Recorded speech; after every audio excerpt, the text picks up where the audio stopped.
నిస్తులా నీల చికురా నిరపాయా నిరత్యజా దుర్లభా దుర్గమా దుర్గా దుఃఖహంత్రీ సుఖప్రదా. నిస్తుల సాటి లేనిది. ఏ విధంగా ఏ విషయంలో చూసినా అమ్మవారితో సమానమైన వారు లేరు.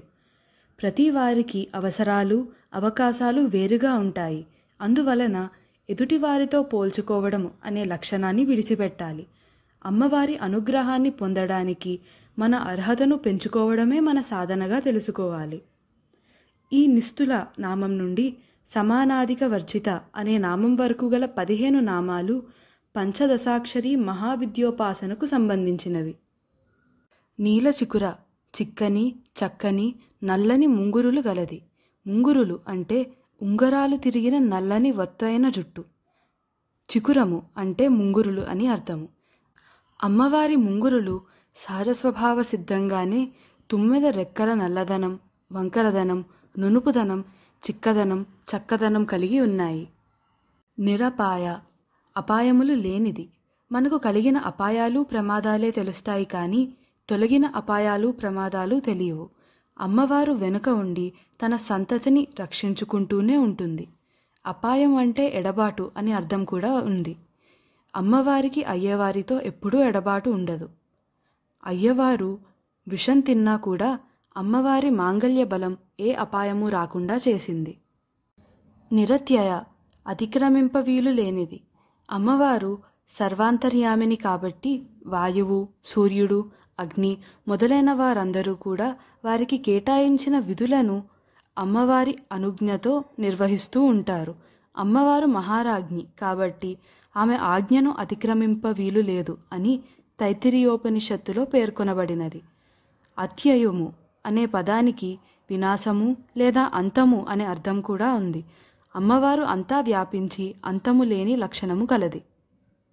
దుర్లభ పొందసఖ్యము కానిది. మన ఊహలకు అందనిది, మాటలతో చెప్పలేనిది అమ్మవారు. ప్రవచనాలకు నిర్వచనాలకు అందనిది. అసలు అమ్మవారి మీద భక్తి ఏర్పడడానికే ఆవిడ అనుగ్రహం ఉండాలి. ఆ అనుగ్రహం కలిగిన ఎన్నో జన్మలకు ఎంతో సాధన చేసిన తర్వాత గాని అమ్మవారి దర్శన భాగ్యం పొందలేము. ఇది జన్మజన్మల సుకృత ఫలితంగా తెలుసుకోవాలి. చూచి తీరవలసినది అమ్మవారి విశ్వరూపం. కానీ గొప్ప సాధన అమ్మవారి అనుగ్రహం ఉంటే కానీ చూడసఖ్యము కాని విశ్వరూపం అమ్మవారిది. సమీపించడం అంత సులభ సాధ్యం కానిది అమ్మవారు. దుర్గమ గమింప సఖ్యము గానిది. గమము అంటే ప్రయాణము లేదా త్రోవ, మార్గము, దాటడము అనే అర్థాలు ఉన్నాయి. కాబట్టి ఈ లౌకిక జీవన విధానములో మనము అనుసరించే పద్ధతులకు అందనిది. ఇది ఒక అర్థం. ఆధ్యాత్మిక మార్గంలో అంతర్ముఖత్వం అనే ప్రయాణం ద్వారా అమ్మవారిని పొందవచ్చు. దుర్గం అంటే పెద్ద కోట అనే అర్థం కూడా ఉంది. పెద్ద కోటలాగా తన వారిని కాపాడుతుంది కాబట్టి దుర్గమ. దుర్గ అంటే దుర్గాదేవి. దుర్గముడు అనే రాక్షసుని చంపడం వలన అమ్మవారికి దుర్గా అని పేరు వచ్చింది. మనలోని చెడ్డ స్వభావాలను పోగొట్టి కష్టమైన పనులు చేయవలసి వచ్చినప్పుడు మనలోని శక్తి స్వరూపినిగా అమ్మవారు మనలను ఆదుకుంటుంది. దుర్గలు మొత్తం 9 మంది ఉంటారు. శైలపుత్రి, బ్రహ్మచారిణి, చంద్రఘంట, కూష్మాండ, స్కందమాత, కాత్యాయని, కాలరాత్రి, మహాగౌరి, సిద్ధిద. ఈ 9 మందిని నవదుర్గలు అంటారు. 9 సంవత్సరాల వయసు గల బాలరూపములోని అమ్మవారు కుమారీ దుర్గ అని పిలువబడుతుంది. ఈ దుర్గాదేవి బీజాక్షరం ధూమ్. దుఃఖహంత్రి దుఃఖములను తొలగించున్నది. మనకు కలిగే కష్టాన్ని దుఃఖము అంటారు. దీపం వెలిగిస్తే చీకటి దానంతట అదే పోతుంది.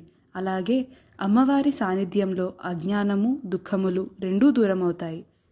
సుఖప్రద సుఖములను ఇచ్చునది. ఖం అంటే సంస్కృతంలో ఆకాశము లేదా చోటు అని అర్థం. వ్యక్తుల మధ్య ఉండే ఈ చోటు అంటే పరిస్థితులు. సు అంటే మంచిగా ఉంటే సుఖం, దు అంటే చెడ్డగా ఉంటే దుఃఖం అని తెలుసుకోవాలి. మన ప్రవర్తన బట్టి సుఖం దుఃఖం ఉంటాయి. అమ్మవారు మన ప్రవర్తనలోని లోపాలను సరిచేసి మనకు సుఖాలను ఇస్తుంది.